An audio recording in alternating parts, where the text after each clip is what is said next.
जेठ हर रात नौकरानी की मसाज करता। नौकरानी कमरे से निकलती तो लंबी अंगड़ाइयां लेती और काम पर लग जाती। मैं सोच सोचकर हैरान होती। एक दिन मैंने सोचा मैं भी जेठ से मसाज करवाकर देखती हूँ, जेठ कैसे मसाज करता है। नौकरानी के कपड़े पहने और जेठ के कमरे में जाकर सफाई करने लगी। मेरे होश उड़ गए। उस रात जेठ ने, मैं बीमार थी इसलिए पति कहने लगे, तुम्हारे लिए कोई नौकरानी रख लेते हैं जो घर के कामकाज के साथ साथ तुम्हारी सेवा भी कर सके।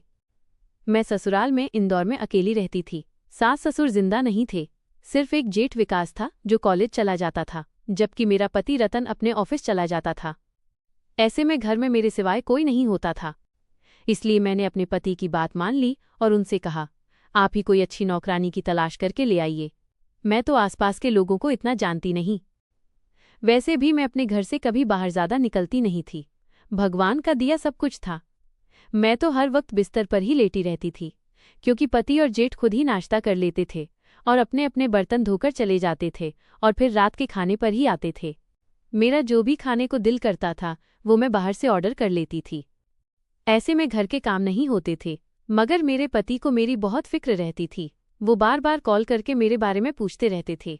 हमारी पसंद की शादी नहीं थी, मगर मेरा पति मुझ पर जान छिड़कता था क्योंकि मैं जवान और खूबसूरत थी।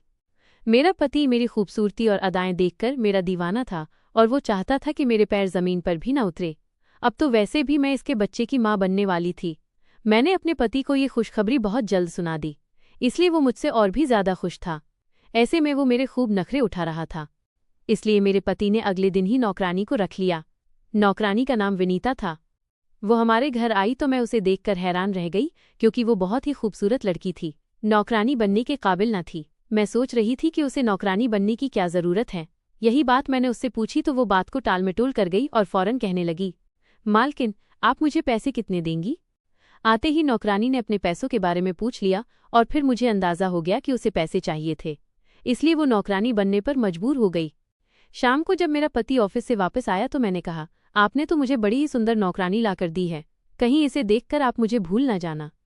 तो पति बोला, पागल हो क्या, मैं तो जान से ज्यादा तुमसे प्यार करता हूँ। ये तो तुम्हारी मदद करने के लिए लाई है। अब नौकरानी विनीता घर के सारे काम करने लगी। ये काम भी जल्दी जल्दी कर लेती थी और काम करने के बाद अपने कमरे में चली जाती थी। मैं बीमार रहती थी, इसलिए ज्यादातर अपने कमरे में ही रहती थी। एक रात मेरी नींद खुली तो देखा नौकरानी विनीता जेठ विकास के कमरे से बाहर निकल रही थी। मुझे बड़ा अजीब लगा। सुबह उठकर मैंने देखा कि नौकरानी बड़ी ही थकी हुई लग रही थी, आंखें भी लाल हो रखी थीं। मुझे शक हुआ कि वो रात को जेठ के कमरे में क्या कर रही थी। अगले दिन भी मैंने यही नज़ारा देखा। मैं बहुत सोच में पड़ गई। मैंने तय किया कि मैं इसकी असलियत का पता लगाकर रहूंगी। फिर एक दिन मौका देखकर मैंने वही कपड़े पहन लिए जो नौकरानी विनीता पहनती थी, और मैं चुपचाप जाकर जेठ विकास के कमरे की सफाई करने लगी। तभी जेठ ने पीछे से आकर मुझे पकड़ लिया और समझा कि मैं विनीता हूँ। उसने मेरा हाथ दबाया और बोला, आ गई तुम, चलो आज तो मैं तुम्हें छोड़ूंगा नहीं। मेरे तो होश उड़ गए। मैं चुप रही। तब जेठ ने मुझे बिस्तर पर लिटा लिया। तभी मैंने कहा, भाभी हूं मैं, विनीता नहीं। ये सुनकर जेठ विकास के होश उड़ गए। वो सकपका गया। मैंने उससे साफ साफ पूछ लिया, ये सब क्या चल रहा है? हर रात विनीता तुम्हारे कमरे में क्या करती है? वो पहले तो चुप रहा, फिर बोला, भाभी सच्चाई सुन लेंगी तो आप नाराज हो जाएंगी। दरअसल विनीता कोई नौकरानी नहीं है, वो मेरी पत्नी है।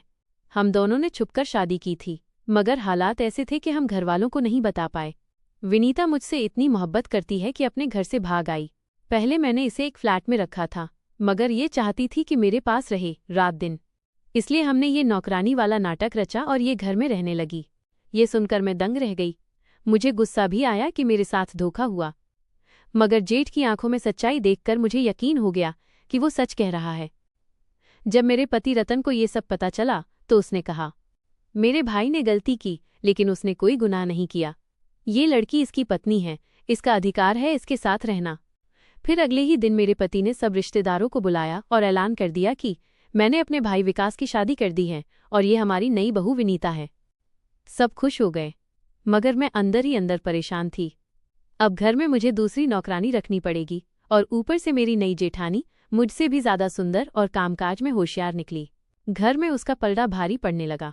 लेकिन जब देखा कि जेठ विकास का घर बस गया है तो मेरे दिल को भी सुकून मिला। तो दोस्तों, ये थी आज की कहानी कहानी आपको कैसी लगी? अगर कहानी पसंद आई हो तो वीडियो को लाइक करें और चैनल को सब्सक्राइब करें। मिलते हैं अगली वीडियो में, तब तक अपना ख्याल रखें।